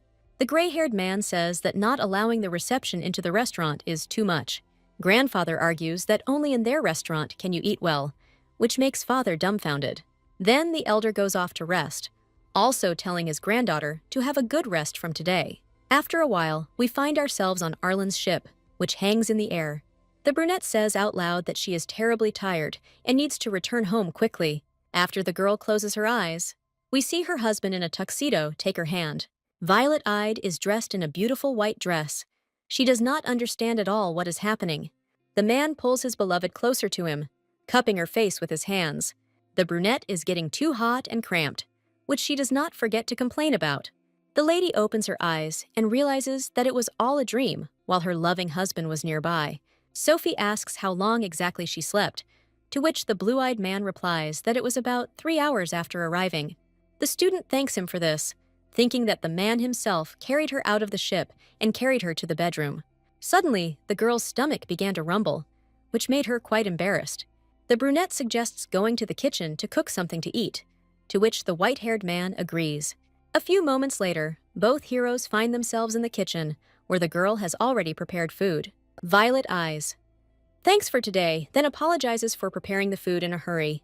The lady asks if she can identify one of the prisoners, after which the white-haired man talks about Dakota. The restaurant manager asks how he guessed, and whether he found out information about her. The commander, without prevarication, replies that he really did check all the information about the brown-haired woman. Sophie doesn't really care, and then gives a brief introduction to who Dakota is. Blue Eyes says that this is confidential information, but then explains that the woman had connections to one of the most wanted pirates, and the police were only able to detain her. The brunette asks if Sarah is their daughter, to which the commander replies in the negative. The lady tries to understand her sister's motives, after her husband says that she can help her in such a matter. The girl replies that it is her responsibility to cook, but it really wouldn't hurt to help her. In a month, the violet-eyed one will have to leave for military training, so she will not be able to be with her husband. But since she is not a student from a military academy, she will not be heavily burdened. But Sophie herself is not afraid of this. If the brunette is absent for a month, her parents will already have time to get divorced. The brunette wonders what will happen to Arlen if he starts having a period of irritability. After the girl said this out loud, she felt very embarrassed at herself. Violet-eyed runs away into the room all red, because she was too embarrassed. The commander's assistant asks if the gentleman will run after his wife, to which the man responds with silence. Sophie locks herself in the room, putting her hand to her heart, which is beating so loudly. The girl counts how many times a year she will have to help her husband with periods of irritability. The students then think about these days, remembering that they should have started not so long ago. The brunette decides not to think about it today, having a good night's sleep for tomorrow. The next day at the university, all the students look at Sophie, not taking their eyes off her. Violet-eyed doesn't understand why they're staring at her like that. Is it really because of yesterday? The lady notices a crowd around her girlfriends, with whom she lives together in the dorm. Rosie and Sheila don't answer a single question, even though they are literally bombarded with them. The fire-haired one can't stand it any longer, loudly asking everyone to shut their mouths and get away from them. The girl says that if the crowd wants to know so much, they should have asked Sophie directly. Why do the students notice their friend who is getting closer and closer to the crowd? After which, the whole crowd quickly disperses, which leaves the brunette herself a little shocked. Rose continues to insult the crowd, and Sheila and the brunette greet each other, because they already missed each other. Friends say that after the couple officially announced their relationship at university, everyone went crazy. The brunette is a little tense about this fact, but she couldn't imagine any other outcome. While the girls are discussing military training, Rosa hurries to the man who tried to take a photo of the heroine unnoticed. Sheila reveals that she is half lycanthrope, while the fire-haired girl terrorizes the man. Violet Eyes asks her friend what she turns into, to which she replies that she turns into a bird. The girls were immediately interested in Shaylee's form, asking to show them what it looked like. The blue-eyed girl replies that she will show it sometime later, and that she can't fly yet, which makes the brown-haired girl think about it. The student wonders what her husband's real form looks like, but then decides not to ask herself that question. Violet-eyed thinks that it would be best to ask directly, but now she needs to think about her studies.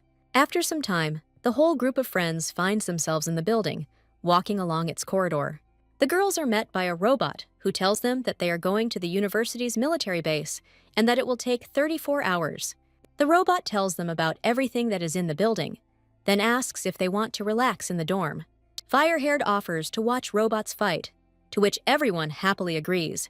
The robot directs all the ladies to the fighting hall, which they refuse after a few seconds. In front of us are two huge robots fighting to the screams of other students. The students are inspired by this fighting spirit, surprised by how loud it is. But suddenly, someone grabs the main character by the shoulder so sharply that she flinches. Violet Eyes turns to this gesture as the person behind her begins to speak. We see a large-built girl who asks if the lady is the commander's wife. Rose asks what Paula wants while Sheila and Sophie stand there a little shocked. The brunette asks her friend who it is, and it turns out that it is a first-year student from the military academy who adores the commander. Paula states that since Sophie is Arlen's wife, she definitely knows how to control the robot. The fire-haired girl states that the lady clearly knows how to control the robot better than the large student, but the brunette has never controlled a robot. Rose asks her friend to defeat the enemy, but the heroine reminds her that she knows nothing about robots. The girl says that her friend most likely had experience in online games with similar mechanics. The brunette replies that she didn't have time for that, which makes the fire-haired girl angry. Paula mocks her wife, saying that she is unworthy of a man because she can't even control robots. But the violet-eyed one still takes part in this competition, asking her opponent for 10 minutes to get comfortable. The other students see this performance and are clearly interested in what the outcome will be. A few minutes later, the commander himself arrives. I wonder what exactly he is doing here. Even his subordinates ask the man why he came so unexpectedly. The white-haired man explains that he was flying along the way and decided to take a look, but the starship will soon make a jump. The young man's assistant reports that his wife is in the robot room, but the blue-eyed man notes that they don't even study them at her faculty. The commander asks one of his men what is happening in the training room. The guy breaks down and still tells about the students holding competitions there. The commander immediately demands that he be escorted immediately to this very room. The action shifts to the main character, who is sitting in front of a computer trying to understand the system. Violet-eyed quickly got used to the system, roughly understanding what exactly she needed to do.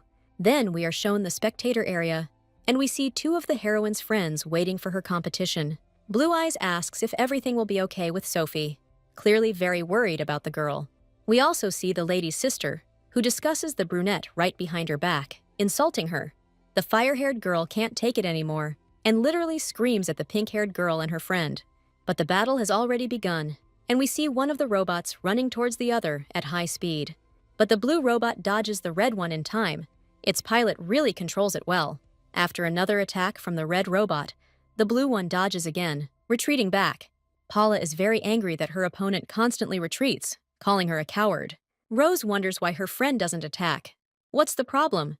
The big one loses her temper again, continuing to attack her opponent, putting all her efforts into it. Paula directs a large beam of light that is more likely to harm the violet-eyed one. The dark-haired girl thinks that she has already won, while her friends are worried about the girl. But Pavla did not see the heroine's robot, and after realizing that it was behind her, the lady was able to dodge again. The other students happily cheer for the main character, encouraging her with their words. Violet Eyes strikes back, hoping that she can gain victory. A huge beam pierces Paula's red robot with great force, which alerts everyone that the battle is over. Then, we see that the commander was watching the whole battle with his men.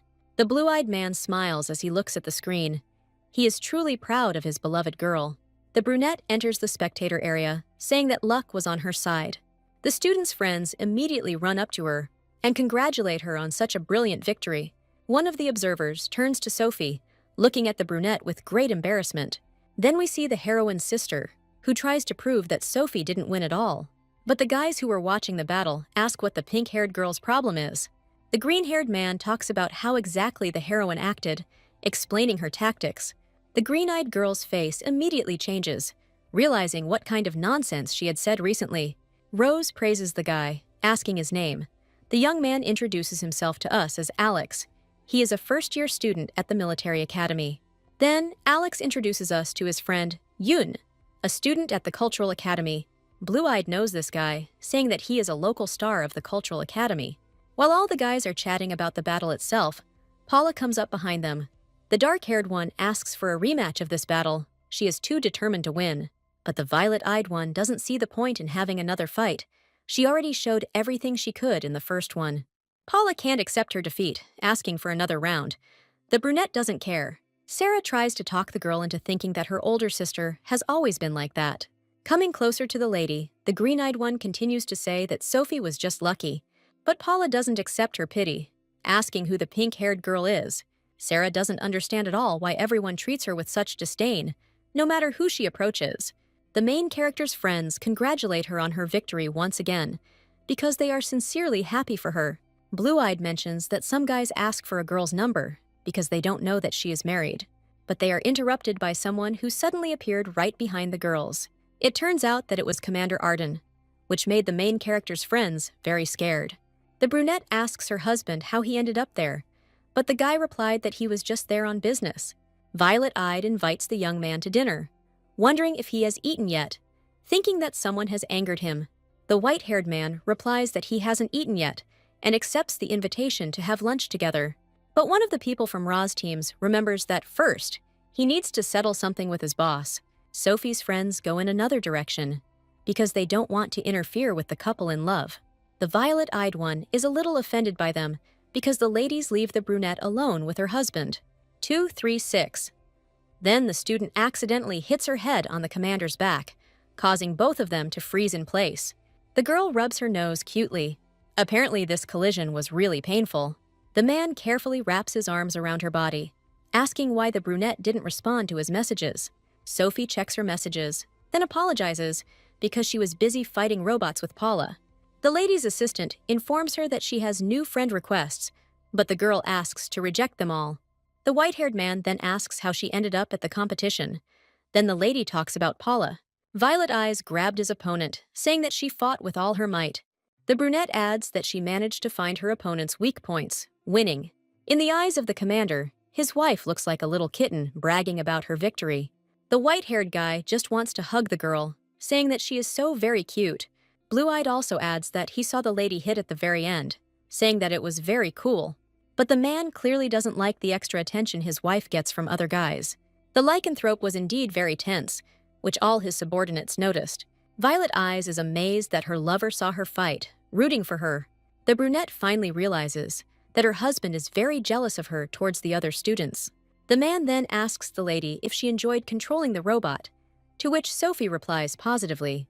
The student notes that most often robots are controlled by lycanthropes, since this requires high physical fitness. Blue-Eyed then adds that when they return, he will take the girl to his personal robot. The action moves to the commander's lounge, where we see a married couple sitting opposite each other. The brunette still asks what exactly the white-haired man came for, while the robot brings them tea. Blue Eyes reports that he finally has news about Dakota, who was in prison. The woman gave information about a pirate from the 10th zone, which is why he was caught, and then she was released for this. The student is amazed at how quickly the decision was made, saying she needed to call her mother. Violet-Eyed remembers her adopted daughter, who most likely took after her mother in character. The lady turns on the projection, and we see Nana crying. Her daughter is clearly concerned about her condition. The woman says that as soon as Dakota got out of prison, her husband immediately assigned her to the 3rd zone and stopped showing up at home. The brunette reports that this is exactly why she called her mother, asking what she thought about it. The eldest wants to divorce her husband, but he refuses. Then Nana asks him to leave this woman, to which he also does not agree. The lady asks her mother to calm down. Her father is just trying to get his first love back. The woman agrees with the words of her beloved daughter. She is determined to get a divorce. Nana has already filed for forced divorce, providing all the evidence. The girl's assistant explains that one of the parties can file for a forced divorce if the other party does not agree to a regular one. Violet-Eyed recalls that many forced divorces last for many years, but Nana agrees even to this. Once a forced divorce is filed, regardless of its outcome, the information will be posted on the Star Network, which is equivalent to a complete break between the spouses. The brunette supports her mother, saying that she will always be on the woman's side. The older one also continues this conversation, smiling, agreeing that she needs a handsome man. Suddenly, the commander himself intervenes in the conversation, saying that he can help with this. The woman, blushing, asks if Arlan was really sitting next to her all this time, to which the lady nods. After a few moments, the blue-eyed man leaves the common room for the bedroom so as not to interfere with the conversation. The girl would like to be with her mother now, but she will have military training for the entire next month. Nana says not to worry about her, because she is a strong woman and can handle this on her own. The eldest continues to say that Sophie's father does not deserve her, and that she needs to learn to move on. Nana also shares that she is going on a trip to pass the time without her daughter. Finally, the woman tells Sophie to go to bed early, because tomorrow she has a long day ahead of her. Then, the elder one hopes that the commander did not take her words about the handsome man seriously. The brunette ends the conversation with herself, deciding to say goodbye to her beloved, and then return to the hostel. Getting up from the chair, the girl tries to call the blue-eyed man, but no one answers her. Then we see the white-haired man's assistant, who reports that his master is taking a bath. Violet-eyed asks the assistant to convey that she will go to the dorm, to which the device asks her to stay, since the man did not have time to discuss everything. Artificial intelligence says that the owner has already finished washing his hair, which makes the lady very embarrassed. Finally, the student decides to wait for her lover on the couch. The assistant continues to joke, saying that this was a good opportunity to look at the boy's body. The brunette yawns, deciding to rest a little on the sofa itself, because she is very tired after the competition. Falling asleep on the sofa, the girl does not notice at all how the assistant covers her with a blanket. We see the main character's dream, where she is sitting at her desk with her huge dog. Sophie asks where her dog always runs off to without giving her a chance to pet him properly. Moving into reality, we see that the commander has already left the bathroom and is sitting next to his wife. The girl, without a twinge of conscience, squeezes her husband's soft tail, saying in her sleep that she is very comfortable. The man carefully kisses the brunette on the cheek, moving closer and closer with his body to hers. The commander lifts his beloved into his arms, apparently intending to carry her to the bedroom. But suddenly, the fox asks his assistant to connect the guy with the main marriage assistant. Then, the blue-eyed man asks if Nana has filed her papers for a forced divorce. The system tells us that this is indeed the case, giving a brief overview of the whole situation. The commander says that he gives the go-ahead for the divorce, and if Sophie's father is against it, then let him come to the man personally. The system notes that after the wedding, Arlan became more humane and kind, which only benefits him. The action moves to a private residence in the third zone. It is already dark outside. We see the main character's father bringing Dakota her favorite, clearly courting her. The woman looks exactly like her daughter, saying that she is sincerely grateful to the man. Suddenly, the brown-eyed man receives some kind of notification that greatly distracts him. The notice states that Nana's divorce petition was approved and that the man is in shock. The pink-haired girl asks if something happened, to which her love replies that everything is fine. Brown-eyed says that the woman should ask the robot for everything she needs, and he has to go. The green-eyed woman believes that her lover has grown cold towards her because the woman rejected him. The action moves to Sophie's family villa. The street has become even darker than before. With cries of how Nana could, the door swings open with a confident movement of one hand. But after the man opened the door, he did not see his wife, finding only an empty room. When trying to call, the father found that the woman had blocked his number in her contacts. The brown-eyed man steps on something, turning around to see what exactly it was. This is a family photo of Sophie's family, where all the members are seen together on one sofa. The man thinks that he still can't forget Dakota, but he didn't want to marry her. The father continues, thinking that he simply wanted to protect these two families and love the two women. The dark-haired man doesn't understand why Nana filed for divorce at all, because they've been through so much together. The father receives a call from his eldest son, who asks why he and his mother divorced. The brown-eyed man replies that he has no idea, because his wife blocked him, to which the son mentions evidence. The eldest suddenly gets the idea that his eldest daughter Sophie planned all this. The man mentions that his daughter has connections with the commander, who approved the divorce.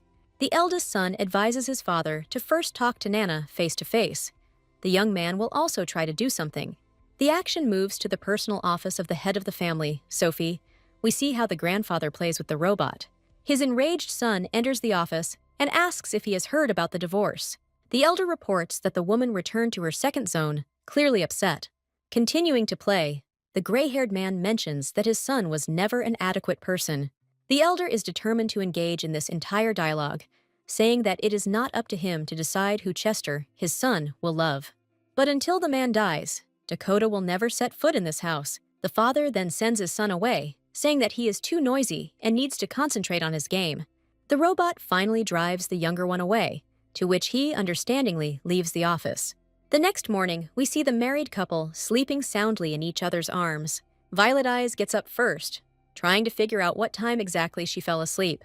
The assistant commander says that the starship will arrive at the training base only in 5 hours. The girl is very surprised by this turn of events, saying that suddenly they will conduct another inspection in the hostel. The brunette turns to her husband, wondering if it was really him who brought her to bed. A student tries to get out of bed unnoticed, without disturbing her lover. But suddenly, the main character finds herself on top of Arlen, clearly embarrassed by this. It takes several minutes before Sophie realizes the full extent of the situation. The red-haired brunette jumps up from her husband, while he complains that she did not warn him about leaving. Violet-eyed tries to explain that she wasn't trying to escape, but white-haired insists on it. The student continues to push her line, repeating that he simply misunderstood her. But the commander was tired of listening to this, pulling his beloved towards him, tenderly hugging her. The man gently kisses the selfie on the forehead, saying that there is still plenty of time and she can sleep. The girl is too embarrassed to refuse, while her husband hugs her tightly. After a while, the story moves to the dormitory, and we see the main character's friends. Blue Eyes greets her friend warmly, asking why she returned so early. But the brunette replies that it's not that early now, and they will soon be at the military base. Sophie is surprised that the girls weren't surprised that she didn't return to the dorm that night. But both neighbors are not surprised by this, because the main character left with her husband. The brunette jokes about how the girls treated her unfairly, but her friends ask her for forgiveness. The student says that there is no need for more jokes, mentions that her brother is calling her, and she needs to answer. She receives a call from Sam Yu, who asks if the lady knows about her parents' divorce, to which the girl replies positively. The blue-eyed man also asks why the brunette didn't try to reconcile them, because their mother could have forgiven their father. Violet-eyed is amazed that even after her father cheated on Nana, Sam still continues to be on the brown-eyed man's side. The brunette says that the elder took Dakota in at his villa, but Sam replies that this is not true. The girl is surprised that her brother believes her father when he mentions that the blonde needs to go get his head treated. The boy is furious as his sister continues to mock his frivolity. Sam is simply furious, because to paraphrase the words, the younger one called her brother stupid. The young man gathers up the courage to say everything to the violet-eyed girl's face right now. But then a beautiful girl with cherry-colored hair approaches the elder, asking him to choose his words carefully. The lady introduces herself as Cecilia, stating that she is Sam's manager. The brunette greets the manager, asking her to assure her brother that he will not get involved in his parents' affairs. The main character says that she is uncomfortable speaking now, hanging up the phone, to which the girl treats with understanding. The blonde explains to the manager the whole situation in his family, to which the lady listens attentively. The cherry-haired girl asks the boy if he has the girl he likes, to which he immediately becomes embarrassed. The lady also mentions a boy who the young man may like, but he does not accept this option at all. Cherry also says that it could be a lycanthrope. It doesn't matter who exactly. The bespectacled woman says that if Sam had a person he liked, the young man would be upset to watch his loved one courting another. The blue-eyed man thinks for a second, remaining silent for a moment and drawing his eyebrows together. But nothing comes to mind for the blonde, to which the lady sighs tiredly, looking at him. Sam can only remember the girl's nasty ex-boyfriend, to which she responds with silence. Cherry-haired says that Sophie is right, and he shouldn't interfere in his parents' relationship, but rather think about his own. The lady also adds that he will soon be on stage, and the young man needs to get himself in order while he is in a state of shock. He himself says that this is his new technique for tying ties, but Cherry doesn't like it. The blonde looks at the manager with puppy eyes, asking him to help him as soon as possible. The cherry-haired girl takes the initiative into her own hands, pulling the guy towards her by his tie. The action moves to a training camp, after which we are told that they will first give us a tour of the base. Then we see the whole group of girls, who are sitting on one bed, discussing tomorrow. Rose warns her friends not to fall fast asleep while they listen. Firehair talks about waking up with a whistle, to which the main character replies that she doesn't really care about it. The friends were very surprised by such a reaction from the brunette, but she had already fallen asleep. Sheila asks why the brunette falls asleep so quickly, to which her friend replies that they need to sleep too. Some time passes, after which we see on the clock almost 2 o'clock in the morning. The loudspeaker system is turned off, signaling that all recruits must stand up.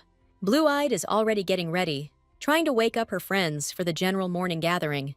We see how sleepy Rose and Sophie are, while Sheila is determined. The students are gathered into teams. The blue-eyed one is glad that the whole room made it. Both aristocrats are clearly not ready for physical exertion, especially at 2 o'clock in the morning. One of the men gives instructions to take a 50-kilogram load and set off on a 5-hour run.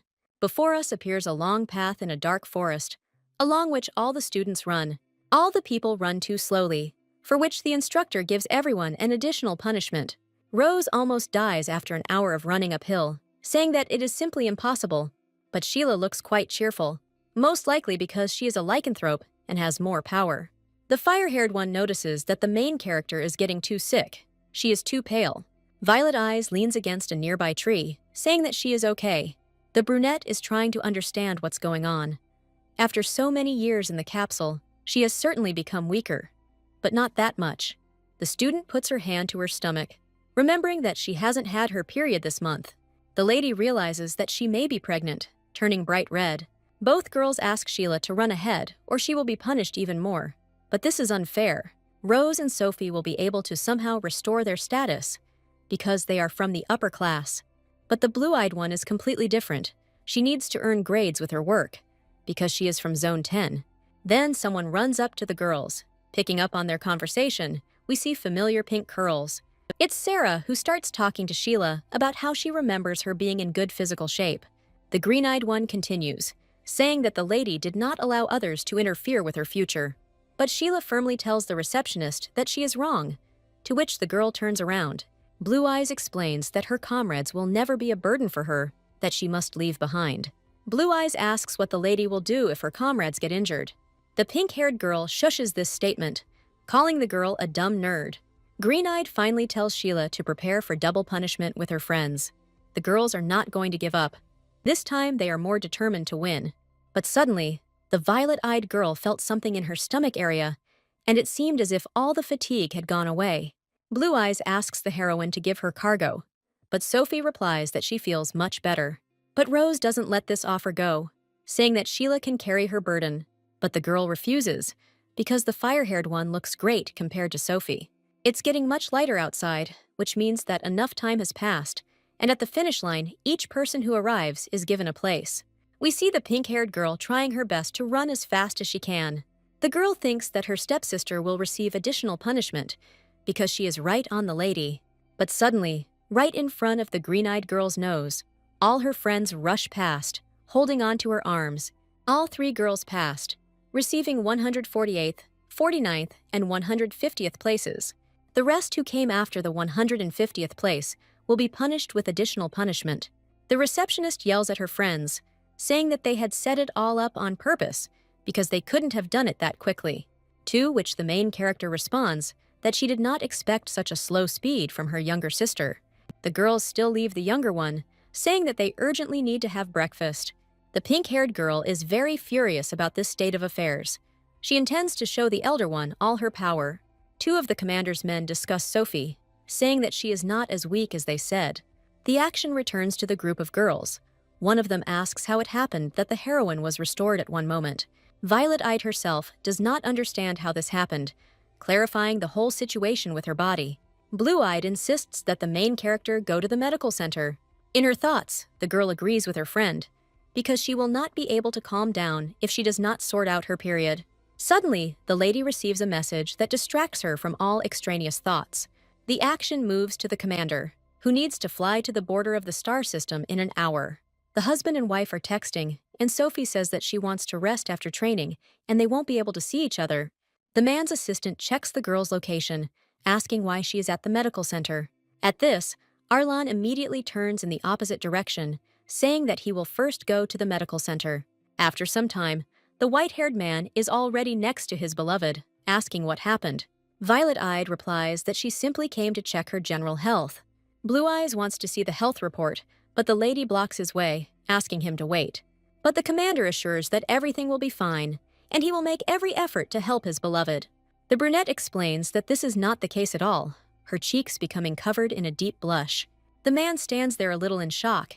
He doesn't understand what the problem is if she's not sick, to which the student asks her husband if he loves children, awkwardly looking away. The white-haired man comes closer and closer. Does the girl really mean what he thinks? The lady is perplexed. Since they made love only twice, how did this happen? To which the blue-eyed man proudly declares that he is the strongest of the lycanthropes. The brunette asks if the module can make mistakes in its calculations. Then the husband asks if she wants this child. The student is not at all against the child. It just happened too unexpectedly for her. But the fox asks his beloved not to worry, saying that he will take care of everything. The young man tells the lady to stop all her training, but first Sophie wants to consult a doctor. The man agrees to her demands, persuading the brunette to go to the restroom. A few moments later, we see the couple themselves and several people standing opposite them. The woman introduces herself as Olivia. She is the accompanying doctor, and the man's name is Adolf, and he is the general manager of the base. Olivia says that everything is fine with the baby and mother, adding that the baby will have special abilities. Then the violet-eyed one asks if she can continue training in this condition. The woman replies that yes, especially since the child shares his abilities with the mother. The brunette is very surprised that the child's abilities influence her in a positive way. Adolf intervenes in the conversation, saying that it is possible to make a statement about stopping the loads, but the man does not object to his wife's decision. But the old man understands that if something happens to the general's wife, he will get it. After some time, the couple was finally left alone, and the white-haired man proposed to Sophie to marry again. The brunette says that they already had a wedding, so why does the blue-eyed man need another one? But the man explains, saying that he wants to make everything official, because at that time he did not reveal his identity. The husband gently kisses his beloved on the top of her head, saying that he himself will prepare everything for the wedding. Violet-eyed gets a little tense when she hears this from her loved one. What's the matter? The girl remembers her last wedding, where the groom left the choice of the venue to the lady herself. The brunette also remembers how the groom did not arrive, disgracing her honor and the honor of her family. But the lycanthrope asks Sophie to simply be a happy bride and enjoy the holiday. The student, with a sweet smile on her face, wonders why there is such a big difference between them. But the white-haired man is already awaited by a ship and a man who will accompany him, which his assistant informs him about. Finally, the blue-eyed man tells the girl to have a good rest and ask for help if anything happens. Arlen also reports that he poisoned Olivia's contact to his wife, and that she will be able to contact him even when there is no connection. Sophie suddenly notices that her lover is surprisingly talking a lot today. The lycanthrope responds to this by saying that he will return soon, smiling softly as he says goodbye.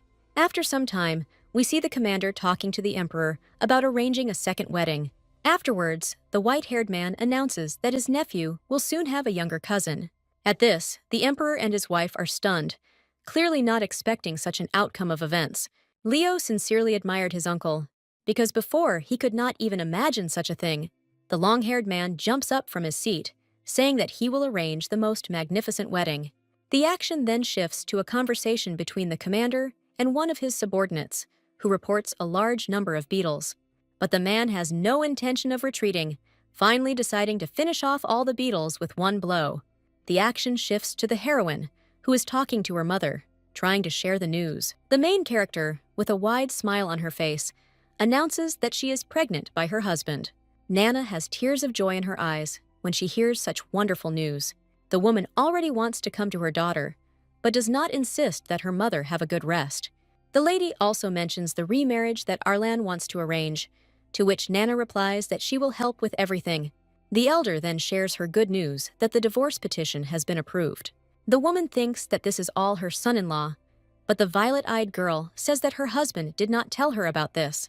The main character's training begins soon, so she says goodbye to her mother, saying that she will ask the fox about it later. The action moves to one of the training arenas. We see the heroine walking towards her friends, but her friends already know that the girl is pregnant, because Rosie's older sister told her about it.